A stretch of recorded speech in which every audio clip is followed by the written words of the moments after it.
എപ്പിസോഡിന്റെ തുടക്കത്തിൽ നമ്മൾ കാണുന്നത് അങ്ങനെ ഇപ്പോ ആക്സിഡന്റ് പറ്റി വീട്ടില് റെസ്റ്റ് ആയിരിക്കുന്ന ലിന്നിന് കമ്പനിയിലെ ചില ഫയൽസുമായി നീസി പോകുന്നുണ്ട്. അവൾ അവിടെ എത്തുമ്പോൾ തന്നെ അവൾക്ക് ഭയങ്കര കുറ്റബോധം ഉണ്ടായിരുന്നു. അയ്യോ, ഞാൻ രാഗിയിട്ടാണോ ഇങ്ങനെ ആക്സിഡന്റ് പറ്റിയത് എന്നൊക്കെ ഓർത്ത്. എന്തായാലും അവൾ അവിടെ ചെല്ലുമ്പോൾ ആദ്യം തന്നെ ലിന്നിന്റെ കാര്യങ്ങൾ അവിടെ നോക്കുന്ന സ്റ്റാഫായ ഒരു ലേഡിയെ കാണുന്നുണ്ട്. ആന്റി ചെന്നെന്നാണ് അവരെ ലിൻ വിളിക്കുന്നത്. എന്തായാലും അവരോട് ലിന്നിന് എങ്ങനെയുണ്ടെന്ന് ചോദിക്കുമ്പോൾ കാലിനാണ് പരിക്കേറ്റിരിക്കുന്നത്, എന്തായാലും കുറച്ച് ദിവസം റെസ്റ്റ് വേണമെന്നെല്ലാം അവർ പറയുന്നുണ്ട്. തുടർന്ന് ആ ഒരു ഫയൽ നീസി ലിന്നിന് കൊണ്ട് കൊടുക്കുമ്പോൾ ഞാനിതൊന്ന് നോക്കട്ടെ, പുറത്ത് വെയിറ്റ് ചെയ്യാനായി അവൻ പറയുമ്പോൾ അവന്റെ മുറിയുടെ പുറത്ത് കുറേ നേരം ഇങ്ങനെ വെയിറ്റ് ചെയ്യുന്നുണ്ട്. അങ്ങനെ അതിനുശേഷം നീസിയെ വിളിച്ച് ആ ഫയലൊക്കെ നോക്കിയെന്ന് പറഞ്ഞത് തിരിച്ചു കൊടുക്കുന്ന ലിൻ അടുത്ത ദിവസം വേറെ കുറച്ച് ഫയൽസ് എടുത്തുകൊണ്ട് വരാനായി പറയുന്നുണ്ട്. അവൾക്കാകട്ടെ ഇങ്ങോട്ട് വരുമ്പോഴത്തെ ആ ഒരു ടെൻഷൻ ഇപ്പോ ഇല്ല, കാരണം ലിന്നിന് അവൾ വിചാരിച്ച കണക്ക് ഭയങ്കരമായ പരിക്കില്ല എന്നൊരു ആശ്വാസം ഉണ്ടെങ്കിലും എന്തായാലും ഈ പരിക്ക് പറ്റിയത് ഞാൻ അന്ന് പ്രാർത്ഥിച്ചിട്ട് തന്നെയാണ് എന്ന കുറ്റബോധം അവൾക്കുണ്ട്. എന്തായാലും അങ്ങനെ അടുത്ത ദിവസം അവൾ ഫയലുമായി വരുന്നു. ആ ടീമും ലിൻ അവളോട് ഞാൻ ഈ ഫയൽ ഒന്ന് നോക്കട്ടെ എന്ന് പറയുമ്പോഴേക്കും ഞാൻ പുറത്തിങ്ങനെ ഇത്ര നേരം വെയിറ്റ് ചെയ്യുന്നു, ഞാൻ എന്റെ ഫോൺ വീട്ടിൽ നിന്ന് എടുക്കാൻ മറന്നു, അതുകൊണ്ട് എനിക്ക് ബോറാവില്ല,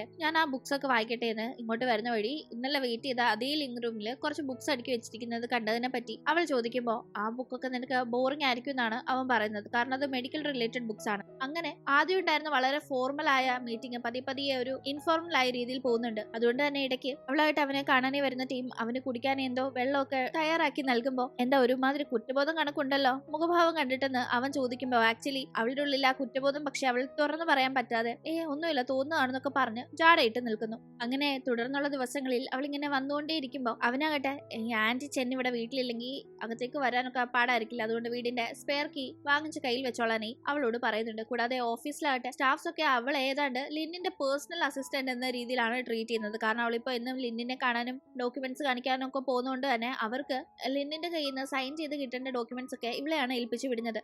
എന്തായാലും അന്നത്തെ ആ ഒരു ഫയൽ പരിശോധനയ്ക്ക് ശേഷം ആ ഫയൽ തിരിച്ചു കൊടുക്കുന്ന ടീം അവന്റെ ആക്സിഡന്റിന്റെ കാര്യം അവനായി തന്നെ അവിടെ സംസാരിച്ചു തുടങ്ങുന്നുണ്ട്. എനിക്ക് ആദ്യത്തെ തവണ ആക്സിഡന്റ് പറ്റിയപ്പോൾ എന്റെ കരിയർ തന്നെ എനിക്ക് മാറ്റേണ്ടി വന്നു, അതെനിക്ക് നഷ്ടമായി. ഇപ്പൊ രണ്ടാം തവണയും ഞാൻ ഇങ്ങനെ ആക്സിഡന്റിൽ പെട്ടിരിക്കുകയാണ്. എന്തെങ്കിലും എന്നെ കാണുമ്പോൾ ഇങ്ങനെ ഓർമ്മ വരുന്നുണ്ടോ, എന്റെ ആക്സിഡന്റിനെ പറ്റി എന്തെങ്കിലും ചോദിക്കാനോ പറയാനോ വല്ലതും തോന്നുന്നുണ്ടോ എന്നെല്ലാം അവൻ എന്തോ ഒന്ന് മനസ്സിൽ വെച്ച് ചോദിക്കുമ്പോൾ സാർ എന്താ ഉദ്ദേശിക്കുന്നത്, എനിക്കൊന്നും മനസ്സിലായില്ലല്ലോ എന്നല്ല അവൾ പറയുന്ന ടീം ഒന്നും ഓർമ്മ വരുന്നില്ലല്ലേ, എങ്കിൽ ശരി പൊക്കൊന്ന് ഒരുമാതിരി ദേഷ്യത്തിൽ അവളെ പറഞ്ഞു വിടുമ്പോൾ ഇയാൾക്ക് ഇത് എന്ത്, ഇയാൾ എന്ത് ഉദ്ദേശിക്കുന്നതെന്ന് അവൾക്ക് ഒരു പിടുത്തമില്ല. ഇവൻ എന്തൊക്കെ മനസ്സിൽ വെച്ചിട്ടാണ് ചോദിക്കുന്നത്, ഇവൾക്ക് എന്തോ ഒരു മറവിയുണ്ട്, അത് ഇവൾ ഓർത്തെടുത്തെങ്കിൽ എന്ന ഒരു ആഗ്രഹത്തിലാണ് ഇവൻ എന്തൊക്കെ ചോദിക്കുന്നെങ്കിലും അവൾക്കൊന്നും ഓർമ്മ വരുന്നില്ല. താക്കോലും തിരിച്ചിവിടെ കൊടുത്തിട്ട് പോയാൽ മതി, എന്തായാലും ഇനിയിപ്പോ ഇതുപോലെ ഡോക്യുമെന്റ്സ് ആയിട്ട് വരണ്ടെന്നും കൂടി അവൻ പറയുന്നുണ്ടായിരുന്നു. അങ്ങനെ പിന്നീട് ഓഫീസിലേക്ക് തിരിച്ചെത്തുന്ന നീസി അവിടെ ഒരു ഹാപ്പി ന്യൂസ് അറിയുന്നുണ്ട്. പർച്ചേസിംഗ് ഡിപ്പാർട്ട്മെന്റിന്റെ ഹെഡ് ആയിരുന്ന മിസ്റ്റർ മൂ അയാൾ അവിടെ ചെയ്ത ചില തിരിമറികളുടെ പേരിൽ പിടിക്കപ്പെട്ട് അങ്ങനെ പുറത്തായിരിക്കുന്നു എന്ന കാര്യം. ആക്ച്വലി നീസിയെ പോലെ തന്നെ അവളുടെ ബാക്കി ചില കൊളീഗ്സിനും അത് വളരെ സന്തോഷമുള്ള കാര്യമായിരുന്നു, കാരണം ഇയാൾ വെറുതെ ഇവർക്ക് ഒരുപാട് പ്രശ്നം ഉണ്ടാക്കുന്ന ടൈപ്പായിരുന്നു. എന്തായാലും ഇതിന് പിന്നിൽ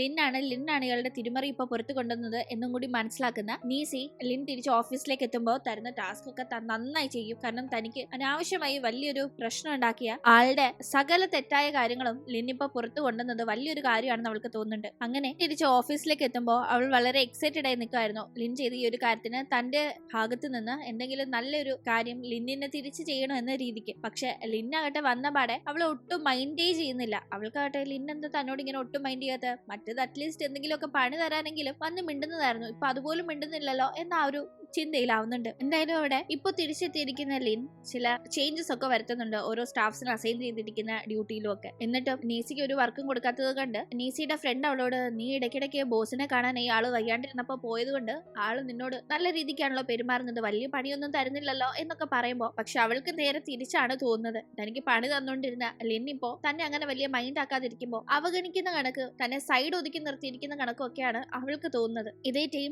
ബാങ്കിലെ തന്റെ ജോലിയുടെ ഭാഗമായി ഒരു extra field research swang conduct ചെയ്യുകയും അതിന്റെ റിപ്പോർട്ടൊക്കെ അവന്റെ ബോസിന് സബ്മിറ്റ് ചെയ്യുകയും ചെയ്യുന്നുണ്ട്. ആ ടീം അവന്റെ ഈ ഒരു വർക്കില് ഭയങ്കരമായി ഇംപ്രസ്ഡ് ആവുന്നുണ്ടായിരുന്നു. ബോസ് അവൻ ചെയ്യേണ്ട വർക്കിന് എക്സ്ട്രാ എഫേർട്ട് എടുത്ത് കുറച്ചുകൂടെ ഡീറ്റെയിൽഡ് ആയി അവൻ സ്റ്റഡി ചെയ്തിട്ടുണ്ടെന്ന് കാണുന്ന അദ്ദേഹം അവനൊരു പ്രൊമോഷൻ ഓഫർ ചെയ്യുന്നുണ്ട്. ഇൻവെസ്റ്റ്മെന്റ് ബാങ്കിങ് ഡിപ്പാർട്ട്മെന്റിലേക്ക് മാറുന്ന ആ ഒരു കാര്യത്തെ പറ്റി അറിയിക്കുമ്പോഴേ അവൻ ഒരുപാട് ഹാപ്പി ആവുന്നു. അവൻ വേഗം തന്നെ ഈ ഒരു വാർത്ത അവന്റെ അനിയനായ ഫേയെ വിളിച്ചറിയിക്കുന്നുണ്ട്. ഫേ ആ ടീം അവന്റെ ഈ ഒരു സന്തോഷത്തില് സന്തോഷിക്കുന്നതിനോടൊപ്പം തന്നെ അവനോട് ഒരു കാര്യം ഓർമ്മപ്പെടുത്തുന്നുണ്ട്. തോന്നുന്നുണ്ട്. എന്തായാലും അസുവാങ്ങിന് ഇപ്പോൾ ഡേറ്റ് ചെയ്യേണ്ട അല്ലെങ്കിൽ ഒരു ഗേൾ ഫ്രണ്ട് ഒക്കെ ഉണ്ടാവേണ്ട പ്രായമൊക്കെ തന്നെയാണല്ലോ. പക്ഷെ അവൻ വളരെ ലോൺലി ആയി ഫീൽ ചെയ്യുന്നുണ്ടെന്നും അതുകൊണ്ട് എത്രയും പെട്ടെന്ന് നല്ലൊരു ഗേൾ ഫ്രണ്ടിനെ കണ്ടെത്തി ഈ സന്തോഷമൊക്കെ പങ്കുവെക്കണം, സന്തോഷം പങ്കിടാൻ ഒരാളും കൂടി ഉണ്ടാവുന്നത് നല്ലതല്ലേ എന്നൊക്കെ പറയുമ്പോൾ അത് കേട്ട് ഒട്ടും ഹാപ്പി ആവാതെ അവൻ അപ്സെറ്റ് ആവുകയാണ്. റോങ് ഇവന്റെ പുറകിനാണെങ്കിലും ഇവന് റോങ്ങിനോട് തീരെ താല്പര്യമില്ല എന്ന് മനസ്സിലാക്കി തന്നെയാണ് ഫേ എന്തായാലും ഇത് പറയുന്നത്. അങ്ങനെ ഇത് കേൾക്കുന്ന സുവാങ് ആകട്ടെ ഞാൻ അപ്രോച്ച് ചെയ്യേണ്ട സമയമൊക്കെ ഒരുപാട് വൈകിപ്പോയെന്ന് എനിക്ക് തോന്നിയെന്ന് അവൻ കൂടെ ഉണ്ടായപ്പോ തനിക്ക് ഇങ്ങോട്ട് തന്ന ആ ഒരു സ്നേഹവും അറ്റൻഷനും തിരിച്ചു കൊടുക്കാതെ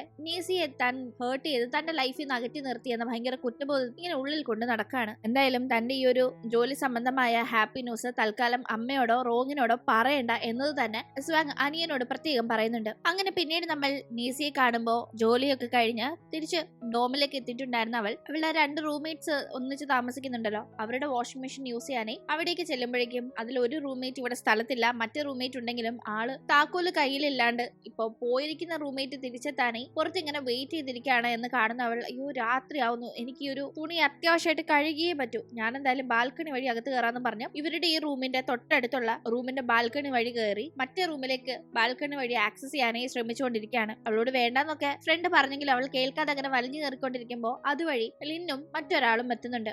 ലിൻ ഈ കാഴ്ച കണ്ട് ഇവളിത് എന്താ കാണിക്കുന്നതെന്ന് മറ്റുള്ള ജസ്റ്റ് ഒന്ന് നോക്കുന്നുണ്ടെങ്കിലും കൂടെയുള്ള ആ ലേഡി ഇവളിങ്ങനെ വലിഞ്ഞു കയറുന്നത് കണ്ട് പെട്ടെന്ന് പേടിച്ച് സൗണ്ട് ഉണ്ടാക്കുമ്പോഴേക്കും അതിൽ ഡിസ്റ്റർബ്ഡ് ആയി അവൾ വേഗം സ്ലിപ്പായി വീഴുന്നുണ്ട്. അവൾ അങ്ങനെ അവിടെ ഉണ്ടായിരുന്ന ഒരു മരത്തിൽ തട്ടി താഴേക്ക് വീഴുമ്പോഴേക്കും അവളെ ലിൻ വീഴാതെ സേഫ് ആയി പിടിക്കുന്നുണ്ടെങ്കിലും അവന്റെ കൈ അപ്പോഴേക്കും നിലത്ത് കുത്തിയിടിച്ച് പരുക്കേൽക്കുന്നുണ്ടായിരുന്നു. അതുപോലെ തന്നെ പക്ഷെ നീസിക്കും അപകടം പറ്റിയിട്ടുണ്ടായിരുന്നു. അവളുടെ തലയൊന്നിടിച്ച് ചോര വരുന്നുണ്ട്. കൂടാതെ അവൾ വളരെ പേടിച്ചിരിക്കുന്നതുകൊണ്ട് തന്നെ പെട്ടെന്ന് ബോധം മറയുന്ന കണക്ക് തോന്നവൻ അവളെ ഓർമ്മപ്പെടുത്താനേ നീ കണ്ണൊന്നും അടക്കില്ല ഇങ്ങോട്ട് നോക്ക് സംസാരിക്കുന്നൊക്കെ പറഞ്ഞ് തട്ടി വിളിച്ചുകൊണ്ടിരിക്കുന്നുണ്ടെങ്കിലും പതിയെ അവൾ മയങ്ങാണ്. അങ്ങനെ ആംബുലൻസിൽ കൊണ്ടുപോകുന്ന ടീം അവൾക്കാകട്ടെ അപ്പോഴും ബോധം മറയാതിരിക്കാൻ വേണ്ടി അവൻ ഓരോന്ന് സംസാരിക്കാൻ നോക്കുന്നുണ്ടായിരുന്നു. ഹോസ്പിറ്റലിൽ എത്തുമ്പോഴേക്കും അവൾ വല്ലാണ്ട് അവന്റെ ദേഹത്തേക്ക് തന്നെ വോമിറ്റ് ഒക്കെ ചെയ്തു വെക്കുമ്പോഴും അതൊന്നും കാര്യമാക്കാതെ വളരെ കാര്യമായി തന്നെ നീസിയെ ലിൻ നോക്കുന്നു. അങ്ങനെ അപ്പോൾ അവൻ അവളുടെ ബോധം ടെസ്റ്റ് ചെയ്യാനായി ഇന്ന് ഏത് ദിവസം എന്നൊക്കെ അറിയുമെന്നൊക്കെ ചോദിക്കുമ്പോൾ ഇന്ന് സൺഡേ അല്ലേന്ന് പറഞ്ഞ് പെട്ടെന്ന് അവൾ പതിയെ മയങ്ങുന്നുണ്ട്. എന്തായാലും ഡോക്ടർ എത്തി പരിശോധിക്കുമ്പോഴേക്കും ഒന്ന് സ്കാൻ ചെയ്ത് നോക്കാം, കുറച്ചേരം ഒബ്സർവേഷനിൽ ഇരിക്കട്ടെ, അല്ലാണ്ട് പെട്ടെന്ന് ഇങ്ങനെ വേറെ കുഴപ്പമൊന്നും ഉള്ളതായി തോന്നുന്നില്ല എന്ന് പറയുന്നുണ്ട്. അങ്ങനെ അവൾ പതിയെ മയങ്ങുന്ന ഗ്യാപ്പിന് അവൻ ആ ഒരു വോമിറ്റും ഒക്കെ ക്ലീൻ ചെയ്ത്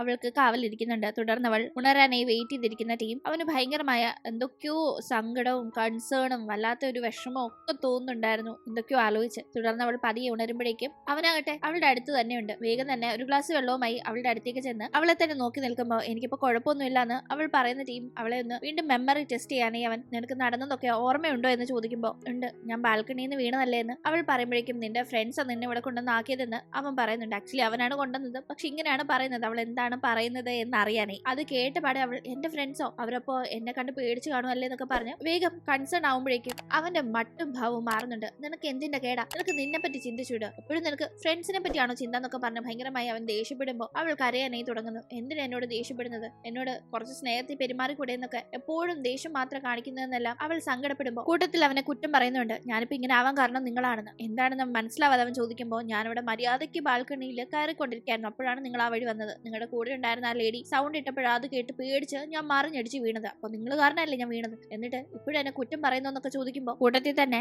അവളുടെ അച്ഛന്റെ പേര് പറഞ്ഞ് ഞാൻ ആളുടെ മകളാണെന്ന് അറിഞ്ഞിട്ടല്ലേ നിങ്ങൾ എന്നോട് ഇങ്ങനെ കാണിക്കുന്നതെന്നും കൂടി അവൾ ചോദിക്കുമ്പോഴേക്കും ഇവൾ താൻ ഈ ചെയ്യുന്നതൊക്കെ തെറ്റിദ്ധരിച്ചാണ് ഈ പറയുന്നതെന്ന് അവന് മനസ്സിലാവുന്നുണ്ട്. ആ സമയം അവൻ ഒരു ഫ്ലാഷ് ബാക്ക് ആലോചിക്കുകയാണ്. നീസിയെ കാണാനായി പുറപ്പെട്ട ടീം അവന്റെ ലൈഫ് മാറ്റിമറിച്ച ആ ഒരു ആക്സിഡന്റ് ഉണ്ടായില്ലേ, ആ കാര്യങ്ങളൊക്കെ വർഷങ്ങൾക്ക് മുന്നേ വളരെ ബ്രില്യന്റ് ആയ ഒരു ന്യൂറോ സർജൻ ആയിരുന്നു അവൻ. ആ ആക്സിഡന്റിന് ശേഷമാണ് ഇങ്ങനെ ആയത്. അവളെ കാണാനായുള്ള ആ യാത്രയിൽ സംഭവിച്ച ആ ആക്സിഡന്റ് അവന്റെ കൈയുടെ നെർവിനെ സാരമായി ബാധിക്കുകയും അതിനുശേഷം ന്യൂറോ സർജൻ എന്ന ആ ഒരു ജോലിയിൽ നിന്ന് അവന് മാറി നിൽക്കേണ്ടി വന്നല്ലോ. അങ്ങനെ ലിൻ ഹോസ്പിറ്റലിൽ ഉള്ളപ്പോൾ അവനെ നീസിയുമായി ബ്ലൈൻഡ് ഡേറ്റ് അറേഞ്ച് ചെയ്തിട്ടുണ്ട് വരണമെന്ന് പറഞ്ഞ് വിളിച്ച ഒരു കൂട്ടുകാരനുണ്ടല്ലോ, ആ കൂട്ടുകാരൻ ഭയങ്കര കുറ്റബോധത്തിൽ കാണാനേ വന്നിട്ടുണ്ടായിരുന്നു. ഞാൻ കാരണമല്ലേ നിനക്ക് ഇങ്ങനെയൊക്കെ ആയത് എന്നൊക്കെ പറഞ്ഞ്. ഒപ്പം തന്നെ നിനക്ക് ഇങ്ങനെ ആക്സിഡന്റ് ആയിട്ടും ആ നീസി നിന്നെ ഒന്ന് കാണാൻ പോലും വന്നില്ലല്ലോ, എന്നിട്ട് അവളുമായിട്ടല്ലേ ഞാൻ നിനക്ക് ബ്ലൈൻഡ് ഡേറ്റ് അറേഞ്ച് ചെയ്തത്, എനിക്ക് എന്തിന്റെ കേടായിരുന്നു, ഇങ്ങനെ ഒന്നും വിളിച്ച് നിന്നെ വരുത്താൻ നോക്കിയില്ലായിരുന്നെങ്കിൽ നീ ഒരിക്കലും ഈ ആക്സിഡന്റിൽ പെട്ട് ഇങ്ങനെ ആവില്ലായിരുന്നു എന്നൊക്കെ ഫ്രണ്ടിന് കുറ്റബോധം തോന്നിയപ്പോൾ അന്ന് സാരില്ലെന്ന് പറഞ്ഞ ഫ്രണ്ടിനെ ലിൻ സമാധാനിപ്പിച്ചിരുന്നു. പക്ഷെ ആക്ച്വലി അന്ന് തന്നെ കാണാനായി വന്ന ഒരാളാണ്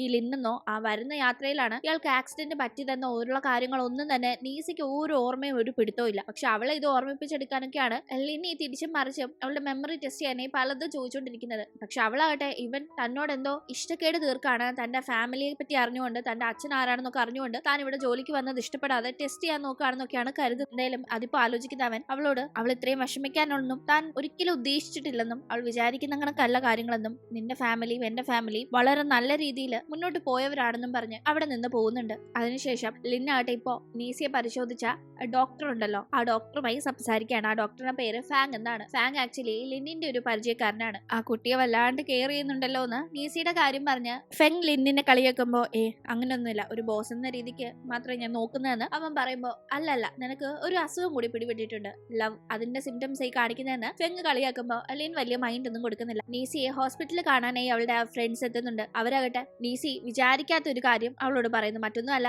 ലിന്നാണ് അവൾ വീണപ്പോ താങ്ങി പിടിച്ച് ഭയങ്കരമായി സേഫായി ഹോസ്പിറ്റലിലേക്ക് എത്തിച്ചതെന്ന കാര്യങ്ങളൊക്കെ. അവൾ ഒരിക്കലും ലിന്നാണത് ചെയ്തതെന്ന് അറിഞ്ഞതേ ഇല്ല. വീണത് വരെ അവൾക്ക് ഓർമ്മയുണ്ട്, ഇങ്ങനെ ലിൻ വന്നു, കൂടെ ആരാണ്ടുണ്ടായിരുന്നു, അവർ സൗണ്ട് ഇട്ടു, അത് കേട്ട് പേടിച്ച് താൻ വീണു എന്നതൊക്കെ. പക്ഷെ ആരാണ് തന്നെ ഹോസ്പിറ്റലിൽ എത്തിച്ചത് എന്നൊരു ഓർമ്മയും അവൾക്ക് ഉണ്ടായിരുന്നില്ലല്ലോ. ഇപ്പൊ ഈ ഫ്രണ്ട്സ് പറയുമ്പോഴാണ് അവൾ അത് അറിയുന്നത് തന്നെ. കൂടാതെ ലിന്നിന്റെ കൂടെ ഉണ്ടായിരുന്ന ആ ലേഡിയില്ലേ, ലിന്നിന്റെ ഫ്രണ്ട് ആണെന്നാ തോന്നുന്നത് എന്ന് ഒരു ഫ്രണ്ട് പറയുമ്പോൾ അതെങ്ങനെ ഉറപ്പിക്കാൻ സാധിക്കും, ചിലപ്പോൾ ഗേൾ ഫ്രണ്ട് ആണെങ്കിലോ എന്ന് മറ്റേ ഫ്രണ്ട് പറയുമ്പോൾ അതിന് സാധ്യതയില്ല. കാരണം ഇവളിങ്ങനെ വീഴാനായി പോയപ്പോ ആ ലേഡി ഭയങ്കരമായി പാനിക്കായിരുന്നു. പക്ഷെ ലിന്നാകട്ടെ ഇവൾ വീഴാനായി പോയപ്പോൾ സേഫായി ചെന്ന് പിടിച്ചു എന്ന് മാത്രമല്ല, അതിനുശേഷവും ഇവളെയാണ് വളരെ കെയറോട് കൂടി നോക്കിയത്. ആ ലേഡി അപ്പോഴേക്കും ഇതൊക്കെ കണ്ട് പാനിക്കായെങ്കിലും അവരെ അത്രയും കാര്യമായിട്ടൊന്നും പരിഗണിച്ചില്ല. ഗേൾ ഫ്രണ്ട് ആണെങ്കിൽ അങ്ങനെ അങ്ങ് പരിഗണിക്കാതിരിക്കുമെന്നൊക്കെ ഇവർ ഡിസ്കസ് ചെയ്യുന്നതൊക്കെ നീസി കേട്ടുകൊണ്ടിരിക്കുകയാണ്. എന്തായാലും അപ്പോഴേക്കും മറ്റൊരു കാര്യം കൂടി അവർ പറയുന്നുണ്ട്. നീ വരുന്ന വഴിയിൽ ലിന്നിന്റെ ദേഹത്തൊക്കെ വോമിറ്റ് ചെയ്ത് വെച്ചിരുന്നു ആള്, പക്ഷെ അതൊന്നും കാര്യമാക്കാതെ അപ്പോഴും നിന്നെ വളരെ കെയറോട് കൂടി നോക്കായിരുന്നു. അതുകൊണ്ട് നീ എന്തായാലും പുള്ളിയോട് ഇതിന് മുന്നേ കാണിച്ചിരുന്ന ഇഷ്ടക്കേടും ദേഷ്യവും ഒന്നും കാണിക്കേണ്ട, ആള് നിനക്കൊരു അപകടം വന്നപ്പോൾ നിന്നെ വളരെ നല്ല രീതിയിൽ നോക്കിയ ഒരാളാണെന്നെല്ലാം ഫ്രണ്ട്സ് പറയുമ്പോൾ അയ്യോ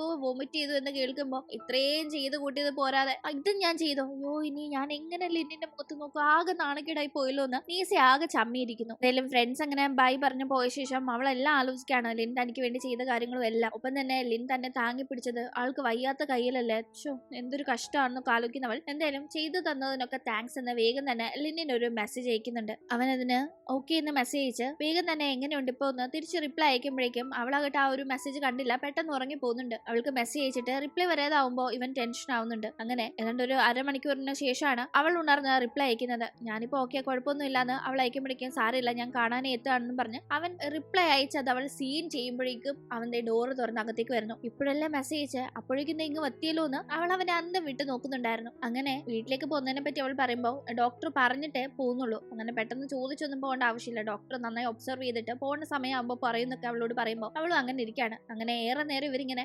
റൂമിലിരുന്ന് ഒന്നും മിണ്ടാതിരിക്കുമ്പോൾ വളരെ ഓക്വേർഡ് ആയ ഒരു ഫീലിംഗ് അവൾക്ക് തോന്നുന്നുണ്ട്. ഇങ്ങനെ അടുത്ത ഒരാൾ നിൽക്കുന്നു, ഒന്നും മിണ്ടാതെ എത്ര നേരം ഒന്ന് ഇരിക്കുന്നു കരുതി. പക്ഷെ അപ്പോഴേക്കും അവനാട്ടെ എന്തായാലും കഴിഞ്ഞതൊക്കെ കഴിഞ്ഞു, ഇനി മുതൽ നമുക്ക് ഫ്രഷ് ആയി സ്റ്റാർട്ട് ചെയ്യാന്ന് അവളോട് പറയുമ്പോൾ എന്താ ഉദ്ദേശിക്കുന്നത് അവൾക്ക് അറിയില്ലല്ലോ. അതുകൊണ്ട് തന്നെ അവൾ എന്ന് മനസ്സിലാവും നോക്കുമ്പോഴേക്കും അല്ല, എനിക്ക് വയ്യാത്ത ആൾക്കാർ കരയുന്നത് ഇച്ചിരി സങ്കടമുള്ള കാര്യമാണെന്ന് പറയുമ്പോൾ താൻ ഇന്നലെ കരഞ്ഞതിന്റെ പേരിലായിരിക്കും തന്നോട് ഇനി ഓഫീസിൽ റൂഡായി പെരുമാറില്ല എന്ന് ഇവൻ പറയുന്നതെന്നാണ് അവൾ കരുതുന്നത്. എന്റെ കരച്ചിലിന് അത്രയും പവർ ഉണ്ടോ എന്ന് അവൾ ചിന്തിക്കുകയും ചെയ്യുന്നുണ്ട്. അങ്ങനെ എന്തായാലും പിന്നീട് ലിൻ അങ്ങനെ നീസിയുടെ റൂമിലുള്ളപ്പോ ഡോക്ടർ ഫെങ്ങും ചില അസിസ്റ്റന്റ്സും എത്തുന്നുണ്ട്. തുടർന്ന് ഫെങ് നീസിയെ പരിശോധിക്കുന്നതിന്റെ ഇടയിൽ ഈ അസിസ്റ്റന്റ് ഇത് നിൽക്കുന്നത് ഡോക്ടർ ലിൻ ആയിരുന്നു എന്ന് മനസ്സിലാക്കി സാറിനെ പറ്റി കുറെ കേട്ടിട്ടുണ്ട്, സാറിന്റെ ജൂനിയർ ആണോ എന്നത് എന്റെ വലിയ ആഗ്രഹമായിരുന്നു, പക്ഷെ അപ്പോഴേക്കും സാർ ഈ ഹോസ്പിറ്റലിൽ നിന്ന് പോയി പിന്നീട് അറിഞ്ഞത്, ഇപ്പൊ എവിടെ വർക്ക് ചെയ്യുന്നതെന്നൊക്കെ ലിന്നിനെ പറ്റി അറിയാതെ ചോദിക്കുമ്പോഴേക്കും വേഗം തന്നെ ഡോക്ടർ ഫെങ് ആ ഒരു ടോപ്പിക്ക് മാറ്റുന്നുണ്ട്. ലിൻ ഇപ്പൊ ഡോക്ടർ അല്ലല്ലോ, അവന്റെ ആ ഒരു ഫീൽഡൊക്കെ വിട്ടില്ലേ. എന്തായാലും നീസിയെ പരിശോധിച്ച് നീസിക്ക് ഇപ്പൊ കുഴപ്പമൊന്നുമില്ല, ടെസ്റ്റ് റിസൾട്ട് എല്ലാം നോർമൽ ആണ്, എന്തായാലും പക്ഷെ ഇന്ന് ഡിസ്ചാർജ് ഇല്ലെന്നൊക്കെ പറഞ്ഞ് ഇങ്ങനെ പറയുന്ന ആ ഒരു ടൈം അവൾക്ക് സമാധാനാവുന്നുണ്ട്. അപ്പോഴേക്കും പുറത്തേക്ക് മാറി നിന്ന് ഫെങ്ങും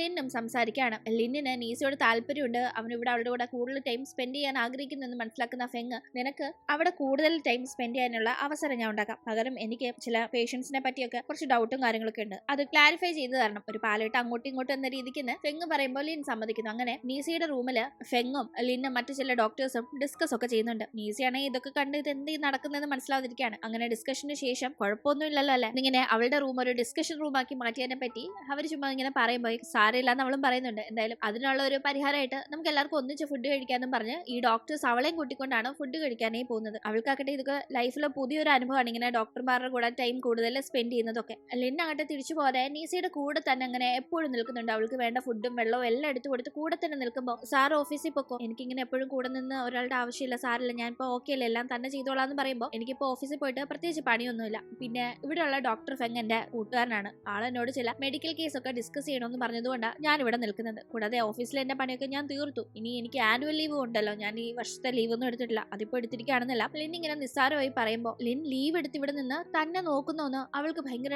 ഡൗട്ട് ഡൗട്ട്. ലിൻ അത് തുറന്ന് സമ്മതിക്കുന്നില്ലെങ്കിലും അവൾക്ക് അങ്ങനെയാണ് കാര്യങ്ങൾ കൂട്ടി വായിക്കുമ്പോൾ തോന്നുന്നത്. എന്തെങ്കിലും അന്ന് അവളെ കാണാനായി ഫ്രണ്ട് വരുമ്പോൾ കാര്യങ്ങളെല്ലാം അവൾ പറയുന്നുണ്ട്. ഇവിടെ ലിൻ ലീവ് എടുത്ത് തന്നെ നോക്കുന്നത്, തന്റെ കൂടുതൽ ടൈം സ്പെൻഡ് ചെയ്യുന്നതും ആയ കാര്യങ്ങളൊക്കെ എനിക്ക് എന്ത് ഈ നടക്കുന്നതെന്ന് മനസ്സിലാവുന്നില്ല എന്ന് പറഞ്ഞ് അവൾ പറയുമ്പോൾ കൂട്ടത്തിൽ തന്നെ ലിൻ ഡോക്ടർ ആയിരുന്ന സമയത്ത് ഭയങ്കര വർക്കഹോളിക് ആയിരുന്നു. ഓഫീസിൽ നമ്മൾ കണ്ടില്ല, ആള് ഭയങ്കര വർക്കഹോളിക്കാ. ആളിപ്പോ ലീവ് എടുത്തിട്ട് എന്റെ കൂടെ നിൽക്കുന്നു എന്ന് പറയുമ്പോഴാണ് എനിക്ക് ഒന്നും മനസ്സിലാവാത്തതെന്ന് അവൾ പറയുന്ന ടീം. അതിന് ഒരേ ഒരു കാര്യമുള്ളൂ, ആൾക്ക് നിന്നോട് എന്തോ ഒരു താല്പര്യമുണ്ട്, അതുകൊണ്ടാണ് ഇങ്ങനെ ലീവ് എടുത്ത് നിന്നെ നോക്കുന്നത്, നിന്നോട് പ്രേമാണെന്ന് തോന്നുന്നല്ല ലിന്നിനെ പറ്റി ഫ്രണ്ട് പറയുമ്പോൾ. അതൊന്ന് കരഞ്ഞതിന് ശേഷമാണ് ലിന്നിന് ഇത്രയും മാറ്റം വന്നത്. തന്റെ കരച്ചിൽ അത്രയും മോശമാണോ, ഇനി തന്നെ കരയിപ്പിക്കാതിരിക്കാനാണോ ഇയാൾ ഇങ്ങനെയൊക്കെ ചെയ്യുന്നതെന്ന് അവൾക്ക് മനസ്സിലാവുന്നില്ല. അപ്പോഴും ലിന്നിന് തന്നോട് എന്തെങ്കിലും സ്പെഷ്യലായ ഒരു താല്പര്യം ഉണ്ടാവും, അതുകൊണ്ടായിരിക്കും എന്നത് ചിന്തിക്കാനും അവൾക്ക് തോന്നുന്നില്ല. അങ്ങനെ ഇവിടം കൊണ്ട് ഇന്നത്തെ എപ്പിസോഡ് അവസാനിക്കാണ്. ശേഷം എന്ത് സംഭവിക്കുമെന്ന് നമുക്ക് അടുത്ത എപ്പിസോഡിലൂടെ കാണാം. ഇന്നത്തെ വീഡിയോ ഇഷ്ടമായാൽ മറക്കാതെ ലൈക്ക് ചെയ്തും ഷെയർ ചെയ്തും സബ്സ്ക്രൈബ് ചെയ്തും സപ്പോർട്ട് ചെയ്യണേ. വീണ്ടും പുതിയൊരു എപ്പിസോഡുമായി കണ്ടുമുട്ടും വരെ ബൈ.